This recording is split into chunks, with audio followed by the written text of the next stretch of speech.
Madrigal Feast is like our own mini Renaissance festival, kind of. That's how I feel about it.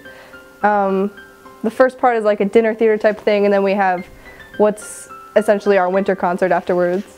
They pretty much like make the Commons a big castle. They black out like all this stuff, so it makes you feel really weird. They dim the lights. The only thing that's lit up is like candles and stuff, and it's really cool. And you know, we make a lot of jokes. We sing Boar's Head and Wassail.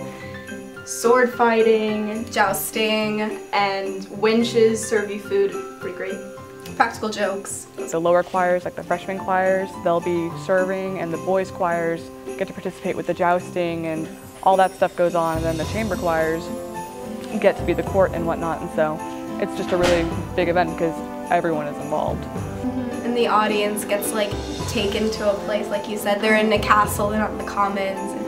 They're in almost a chapel kind of setting, not an auditorium. It's like, it's just magical.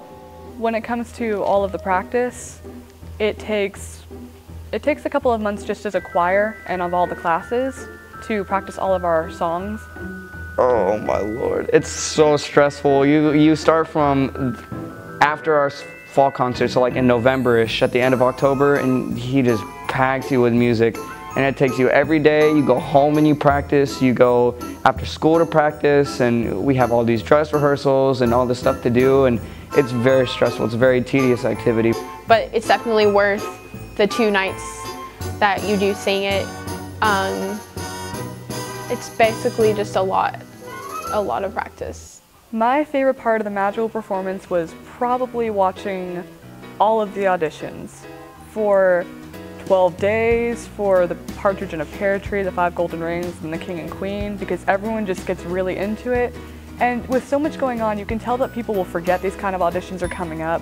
So you like see them sit there center and just sit there with like the most frozen look on their faces as they try to figure out what am I going to do next, and then it ends up being even funnier than if they had actually planned it. My favorite part is the procession in, because you're like all excited, and then since this is my first year in chamber choir, so I would be in the procession and then I'd hear them start singing Masters in this Hall, and then I would be like, ah! I'd freak out. It's just so cool. Like, it's always passed on. Like, once you leave choir, you're still inviting people and you're going back, and it's just like this huge thing. Celebration. Okay, choir is a family because we all have each other's backs, and like when one person's going through a bad time, we're there to talk and to help them through it.